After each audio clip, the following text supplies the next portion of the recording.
Friends, news channel देखे आप सभी दर्शकों का बहुत बहुत स्वागत है। मैं हूं रमनदीप कौर। इस वक्त की बड़ी खबर आ रही है प्रयागराज से। क्या है पूरा मामला, देखने के लिए बने रहिए हमारे साथ। प्यार में हैवानियत की घटना कई बार सामने आई है जो कि मानवता को शर्मसार करती है। ताज़ा मामला दिल्ली के महरौली में हुई श्रद्धा मर्डर केस का है, जहां दिल्ली के महरौली में हुई श्रद्धा मर्डर केस की चर्चा अब पूरे देश में हो रही है। श्रद्धा की हत्या उसके ही प्रेमी आफताब अमीन पुनरवाला ने की थी, जिसको लेकर अब लोगों में आक्रोश तो है ही है, मगर सबसे बड़ी बात कि उसकी हत्या के बाद उसके शव के 35 टुकड़े उसके प्रेमी ने किए और उसे जंगल में फेंक आया था, जिसको लेकर लोगों में ख़ास तौर से आक्रोश है और जिसका अब समाज पर दुष्प्रभाव पड़ता है। ऐसे में इस पर प्रयागराज की जनता का क्या कुछ कहना है इस घटना को लेकर और उनके क्या तर्क हैं, आइए सुनाते हैं आपको क्या कुछ कहना है प्रयागराज की जनता का। इसके बारे में मेरा विचार ये है कि इस नृशंस हत्या को धार्मिक रूप ना देकर एक उस एंगल से देखा जाए कि ये एक समाज में एक घिनौना अपराध है और जिसने भी ये कृत्य किया है उसको कड़ी से कड़ी सज़ा कानून दे और ऐसे अपराधियों को कभी माफ़ नहीं किया जा सकता और इसको धार्मिक रंग देके उन्माद फैलाने का जो षड्यंत्र रचा जा रहा है वो देश के लिए खतरनाक विषय है। ये बताइए, क्या लगता है कि जागरूक करके और सख्त कानून लाकर इस सब तरह के कारण रोका जा सकता है अपराधों को? बिल्कुल सही कह रहे हैं। ऐसे अपराधों के लिए एक कठोर कानून बनाया जाए जो सभी पूरे देशवासियों के ऊपर लागू हो और तभी ये अपराध पर अंकुश पाया जा सकता है। नीरज सिंह पुंडी। ये जो आपराधिक प्रवृत्ति होती है, मुझे नहीं लगता कि कोई भी धर्म अपराध या गलत काम सिखाता है। आपराधिक प्रवृत्ति हर मनुष्य का अपना एक पर्सनल नेचर है और इसे हम सामाजिक जागरूकता के थ्रू या काउंसलिंग के थ्रू और परिवार में कहीं ना कहीं परवरिश का हाथ होता है इन सारी चीज़ों के पीछे। शुरुआत से ही अगर बच्चों को अच्छी परवरिश मिले, एक अच्छा माहौल मिले तो कहीं इस प्रवृत्ति पे थोड़ी रोक लगाई जा सकती है। लेकिन ये जो आपराधिक प्रवृत्ति है, जो मानसिक स्थिति रही है उसकी अपराध करने की आफताब की, ये एक व्यक्तिगत नेचर होता है मनुष्य का जो धीरे धीरे बढ़ता हुआ इस हिंसक प्रवृत्ति तक पहुंच जाता है।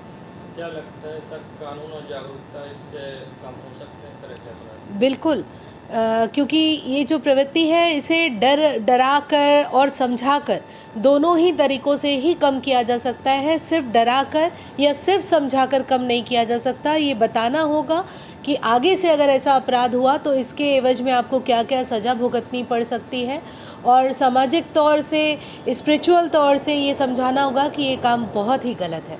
क्या लगता है इसे धार्मिक रंग दिया जा रहा है? ऐसे किसी भी आपराधिक कृत्य को धार्मिक रंग देने की ज़रूरत नहीं है। ये एक मानसिक रोग है। मैं एडवोकेट जूही जायसवाल प्रयागराज से। कि ये जो व्यक्ति होते हैं किसी धर्म से तो उसको नहीं जोड़ा जा सकता है और ये जो भी काम करा गया है बहुत गलत काम है और इसको कड़ी से कड़ी इसकी सज़ा देनी चाहिए। इसको किसी धर्म से ना जोड़ें आप। क्या धार्मिक कर्तव्यता को रंग दिया जा रहा है? नहीं, ऐसा नहीं है। अगर आप धर्म से जोड़ रहे हैं ये तो एक गलत चीज़ है। पहली चीज़ तो वो एक इंसान है, वो हिंदू हो चाहे मुस्लिम हो, उसको आप धर्म से ना जोड़ें। अगर क्या लगता है जागरूकता फैलाई और कड़ा कानून रहे तो अपराध में कमी आएगी? हाँ बिल्कुल, जागरूकता होनी चाहिए और कड़े से कड़ा कानून होना चाहिए। सख्ती तो खैर भाजपा सरकार में है ही है, ये योगी जी की हम लोग तारीफ़ है इसमें। क्या नाम है? मुसाफ खान, महानगर अध्यक्ष व्यापार मंडल। संगम नगरी प्रयागराज, जहां बीते दिनों पूर्व सांसद अतीक अहमद की पत्नी शाइस्ता परवीन ने महापौर का चुनाव लड़ने का ऐलान किया था, तो वहीं इस बार भी महापौर के चुनाव में मौजूदा महापौर व आगामी प्रत्याशी बीजेपी से भी अभिलाषा नंदी गुप्ता होंगी। ऐसे में आम आदमी पार्टी के जिलाध्यक्ष डॉक्टर अल्ताफ़ ने कहा कि लोकतांत्रिक देश है और सबको चुनाव लड़ने का हक है और उन्होंने सभी का स्वागत भी किया है, मगर साथ ही उन्होंने बड़ा दावा किया है कि इस बार महापौर का चुनाव आम आदमी पार्टी ही जीतेगी। ऐसे में उन्होंने क्या कुछ कहा है दावा करते हुए, आइए सुनाते हैं आपको। लोकतांत्रिक देश है हमारा और लोकतंत्र में तो कोई भी चुनाव लड़ सकता है और अगर शाइस्ता जी चुनाव लड़ना चाह रही हैं तो उनका भी स्वागत है और अभिलाषा जी लड़ रही हैं तो उनका भी स्वागत है। आम आदमी पार्टी अपनी पूरी मजबूती के साथ एक अच्छे प्रत्याशी के साथ ये चुनाव नगर निगम का लड़ेगी और मुझे पूरी उम्मीद है कि अपने प्रयागराज की जनता इस बार आम आदमी पार्टी को भरपूर प्यार देगी। हम लोग जैसे दिल्ली में काम कर रहे हैं, लोगों का विश्वास जीत चुके हैं, वैसे ही उत्तर प्रदेश में भी करने के लिए हम लोग पूरी तरीके से शपथबद्ध हैं और हमें पूरी उम्मीद है कि उत्तर प्रदेश की जनता हम लोगों को सराहेगी इस बार नगर निगम चुनाव में। नगर निगम चुनाव में आम आदमी पार्टी के क्या खास मुद्दे होंगे? देखिए, संगम नगरी प्रयागराज में एसपी सिटी के नेतृत्व में आज अभियान चलाकर अतिक्रमण हटवाया गया है। बता दें, एसपी सिटी कार्यालय से आसपास से लेकर सेवई मंडी, बाद मंडी व नकास कोने क्षेत्र में सड़कों पर किए गए अतिक्रमण को हटाने के लिए दुकानदारों को चेतावनी दी है और सख्त हिदायत दी गई है कि सड़कों पर अतिक्रमण ना करें, नहीं तो उनका चालान भी किया जाएगा।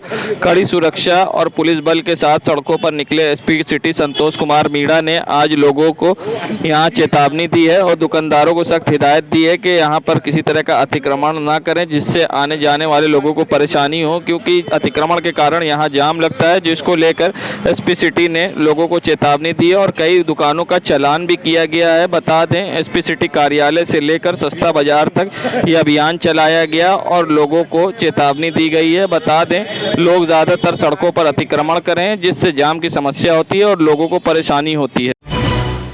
प्रयागराज ये नज़ारा है जीरो रोड चौराहे का, जहां यातायात माह में खुलेआम नियम कानून की धज्जियां उड़ाई जा रही, जहां बीच चौराहे पर ही आप देख सकते हैं किस तरह से चरपहिया वाहनों को पार्क किया गया है, जिससे आने जाने वाले लोगों को काफ़ी कठिनाई होती है। मगर जिम्मेदारों की लापरवाही कहें या अनदेखी, जहां कोतवाली क्षेत्र में रोज़ इसी तरह से सड़कों पर वाहन खड़े रहते हैं, जिसके कारण अक्सर जाम भी लग जाता है। मगर सबसे बड़ी समस्या बात यह है कि नो पार्किंग जोन में इस तरह से बीच सड़क पर गाड़ियाँ खड़ी हैं और इन पर किसी तरह की कार्रवाई क्यों नहीं होती, जबकि यही सिविल लाइंस में अगर नो पार्किंग जोन में गाड़ियां खड़ी हो तो उसको टोचन वैन से उठाया जाता है। मगर यहां पर बीच चौराहे पर खुलेआम किस तरह से गाड़ियां यहां ढेर सारी खड़ी हैं, मगर इन पर ना ही कोई रोकने वाला है ना टोकने वाला है। जिम्मेदारों की लापरवाही कहें या अनदेखी, जहां पर यातायात माह में खुलेआम नियम कानून की धज्जियां उड़ाई जा रही है। जिम्मेदारों की लापरवाही के कारण यहां बीच चौराहे पर पार्क की जा रही गाड़ी पुलिस बनी अनजान।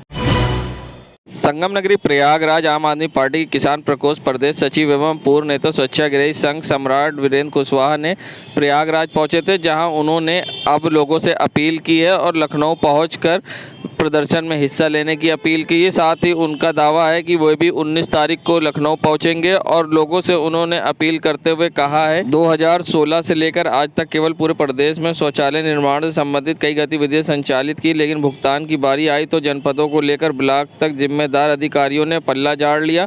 ऐसे में कई गंभीर आरोप लगाते हुए क्या कुछ उन्होंने कहा है, आइए सुनाते हैं आपको। उत्तर प्रदेश के स्वच्छ भारत मिशन ग्रामीण में कार्यरत 2016 से लगे स्वच्छताग्रही साथी इस बार पुनः लगातार 15 नवंबर से अपना अनिश्चितकालीन धरना शुरू कर चुके हैं लखनऊ में, और सरकार के भारतीय जनता पार्टी के कार्यालय के सामने मीडिया के माध्यम से मुझे जानकारी हुई कि अपना तीव्र प्रदर्शन सैकड़ों की साथियों की संख्या में वो कर रहे हैं। और इस समय इको गार्डन पर अनिश्चितकालीन धरना का संगठन की ओर से जानकारी दी गई है कि अनिश्चितकालीन धरना इको गार्डन में चलता रहेगा जब तक मांगें नहीं पूरी होंगी। उत्तर प्रदेश के विभिन्न जनपदों से संगठन के साथी लगातार पहुंच रहे हैं। मैं सभी साथियों से आह्वान करना चाहूँगा कि अपनी मांगों को लेकर के सरकार तक अपनी आवाज़ को पहुंचाएं, और मैं भी आने वाले 19 तारीख को आप सबके बीच में मौजूद रहूँगा। जय हिंद, जय भारत। संगम नगरी प्रयागराज के नज़ारा है कोतवाली क्षेत्र का, जहां कोतवाली पुलिस की लापरवाही के कारण रोज़ यहां जाम लगता है और भीषण जाम के कारण लोग परेशान होते हैं और यहां वाहनों की रोज़ इसी तरह से लंबी कतार लगती है। उसका सबसे बड़ा कारण है कि यहां पर गलत ढंग से ई रिक्शे चलते हैं, जहां एकल दिशा मार्ग में भी ई रिक्शे दोनों तरफ से आते जाते हैं, जिसके कारण रोज़ जाम की स्थिति उत्पन्न होती है, जिससे घंटों लोगों को परेशानी का सामना करना पड़ता है। चाहे वो लोकनाथ से कोतवाली क्षेत्र आने का रास्ता हो, चाहे बजाजा पट्टी का, जहाँ रोज़ भीषण जाम लगा रहता है। जाम के जाम से लोग परेशान होते हैं। जिम्मेदारों की लापरवाही के कारण रोज़ इसी तरह की स्थिति उत्पन्न होती है, जिससे घंटों लोगों को जाम के जाम से परेशान होना पड़ता है। कोतवाली पुलिस की अनदेखी कहें या फिर लापरवाही, दोनों ही वजह में जाम सामने यहाँ रोज़ लगता है। आप देख सकते हैं ताज़ा तस्वीर चौक क्षेत्र की है, जहाँ भीषण जाम लगा है और अपने मनमानी तरीके से गाड़ियाँ चलती है और इसी तरह यहाँ पर गलत तरीके से वाहनों के आने जाने से लगता है जाम।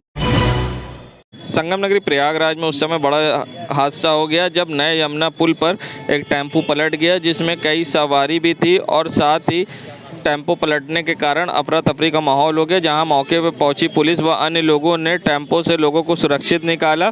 वहीं ड्राइवर को गंभीर रूप से चोट आने के कारण किसी तरह से टेम्पो को सबने मिलकर सीधा किया और जिसके बाद टेम्पो को सुरक्षित निकाला गया। वहीं मौके पर मौजूद पुलिसकर्मी और पब्लिक ने मिलकर टेम्पो को सीधा किया और गंभीर रूप से टेम्पो के नीचे दबे वाहन चालक को सुरक्षित इलाज के लिए अस्पताल भेजा गया है। बता दें ये मामला नए यमुना ब्रिज का है जहां एक विक्रम पलट जाने के कारण ये हादसा हुआ है और जिसमें कई लोगों को हल्की फुल्की चोट आई। वहीं ड्राइवर को विक्रम के नीचे दबने के कारण चोटें पैर में आई है जिसको पुलिस ने तत्काल इलाज के लिए अस्पताल भेजा है। वहीं मौके पर मौजूद लोगों ने मिलकर टेम्पो को किया सीधा।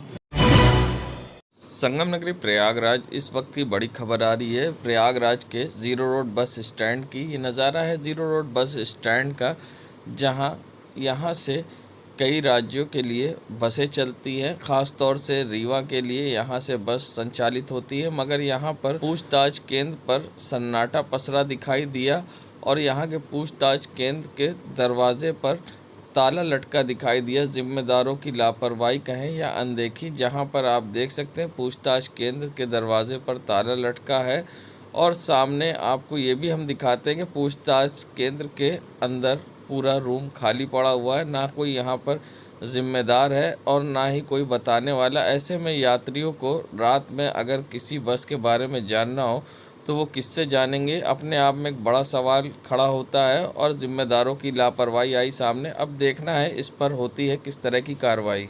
देश दुनिया की खबरों के लिए world media times news channel को सब्सक्राइब करें।